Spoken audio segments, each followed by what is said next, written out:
Pretty much what Ross said. Yeah, she's a dour affair. Is it harder after that though when I guess Ross walks away with the 4 points, but you've had a pretty ugly spectacle and also copped a loss on top of it?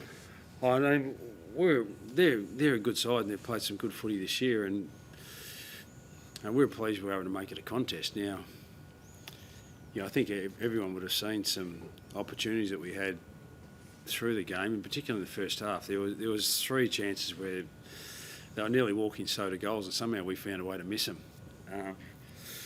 And the Saints missed some shots too that they could have got. So in terms of the quality of the game, as a spectacle and the purities of our game, it wasn't there on both sides. But in terms of the contest, we just come off a 15-goal loss to a good side in Melbourne. So we were in that game of footy, and we troubled the St Kilda side with the way that we're trying to stop them from the way that they like to move the footy, and I thought we were really competitive, but at the end of the day we just lacked some of the polish that they had with the footy, and that's why they were able to kick the score that they did. Not that it was a big score, but it was big enough to be more than what we could manage. You mentioned the contest there. Are there any other sort of positives you'd take out of it? I think the fact that our last 3 weeks have been really disappointing, and we needed to we got some more games into some young kids. We had 4 or 5 playing today. Blakey Drury played his first game, which is a real credit to him. He's come off a rookie list, first pick in the rookie draft last year, and he gets his chance by round 8, which is pretty special effort. He's come in and had a big impact at our footy club in the way that he's gone about it. Sheasel continues to play some good footy. I thought Gus Logue, going in Coleman Jones's absence, he needed to go forward and play some second ruck stuff for us, and I thought he was really competitive, both in the ruck and as a target forward for us. Ben McCarrick played his best game for the year to date. So. There's some encouraging signs. Young Bergman played well off half-back, looked really reliable and safe for us in the back end. I just thought that our contest work and this sort of stuff was superior to what it was last week. We played a great side last week in Melbourne. They in this era that they have, if they don't win more than one flag in this opportunity that Melbourne have got, then I'd reckon as a club they'd be disappointed, because they're a high-quality unit, and we fell well short last week. But we came up against another good side this week, and we were able to be much more competitive, and that's what we're pleased about. We know we've got a long way to go, but you just look for little wins, and sometimes that's opportunities for young kids. It's players playing on specific opponents. Curtis Taylor played a bit on Sinclair throughout the course of the day today and tried to quell his influence because he's been so powerful as a rebounding half-backer. He's an all-Australian player, and I didn't think he's still okay for them, but he didn't have the type of influence he usually has on games. So those sorts of things. Big Goldie was pretty good for us in the ruck against Marshall. So we'll take those little wins out of the game. All it does is show us that we're getting closer to a win. Not quite there yet, but hopefully we'll be there pretty soon. You touched on Sheasel again. We saw some of the passes inside 50 were superb. We know what he can do off half-back. How do you see his role evolving as the year goes on? Well, just to continue to build his game and build his understanding. Just him playing every week is just great exposure for him. Blakey Drury the same. Both of them can play forward and back, and they've probably got the qualities to be able to play through the middle too. Where they'll end up settling, both those guys, I'm not too sure, but they're both high-quality kids. Just want to play footy at the highest level and be as good as they can be. And when you've got kids with an appetite like that, then they're going to get the very, very best out of themselves. And where they'll end up settling, I'm not too sure, but we're pleased they're in our colours, and we're going to be a better side when they can get to 40, 60, 80 games. And that's what we've got to do with some of these young boys, just get some time in. That's why it's disappointing young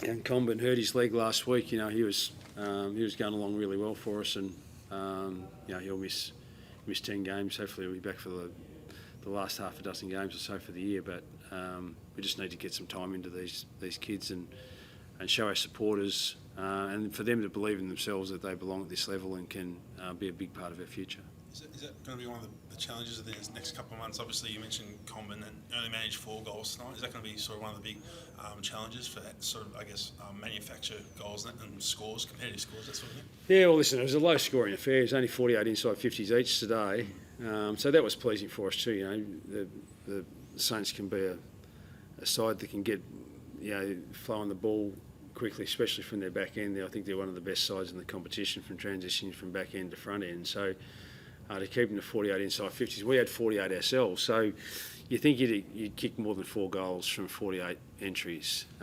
So that's what I'm talking about, the polish, you know, connection.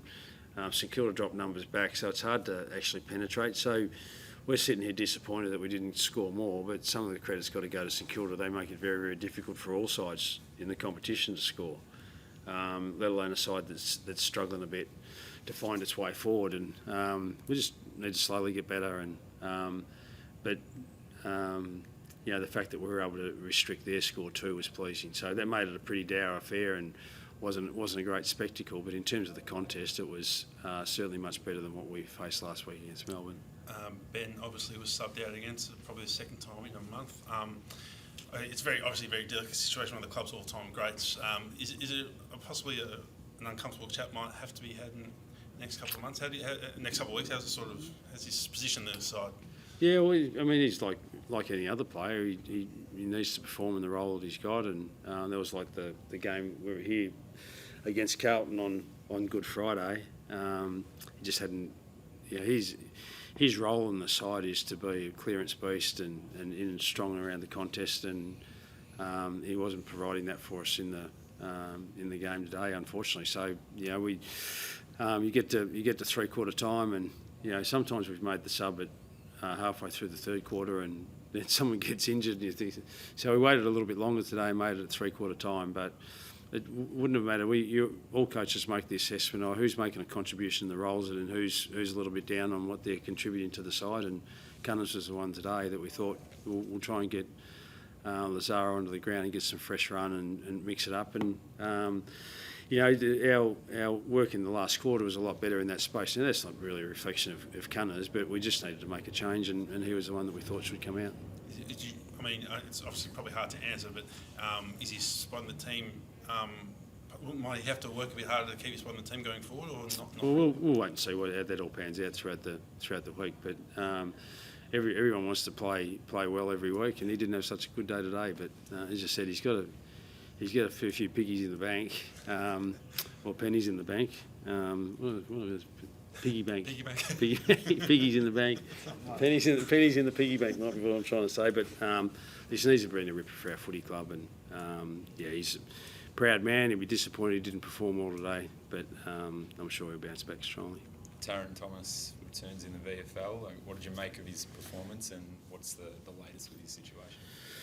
Yeah, well, he played quite well. The Twos had a good win against the Sandringham side. I think they won by about 10 goals, which was really pleasing. And you know, he performed well in his first game back. He played a sort of 15v15 sort of scrimmage type of game last week ironically against the St Kilda side too. So you know, he's just building his match fitness. He's got another week in the VFL program, I'm led to believe, and then hopefully he'll be back in the AFL program. And then once he's back in the AFL program, you know, we'll just see what his fitness level's like, what his match conditioning's like, and he continues to do what we require him to do, then hopefully he'll be available for selection pretty soon. So if he's that close, is it more of a fitness issue now? Like, you feel like he's made the progress on the other side of things? I'm not the bloke to talk to about that. Jen Watt and Todd Viney are the two at our footy club that have been across that more so than me, and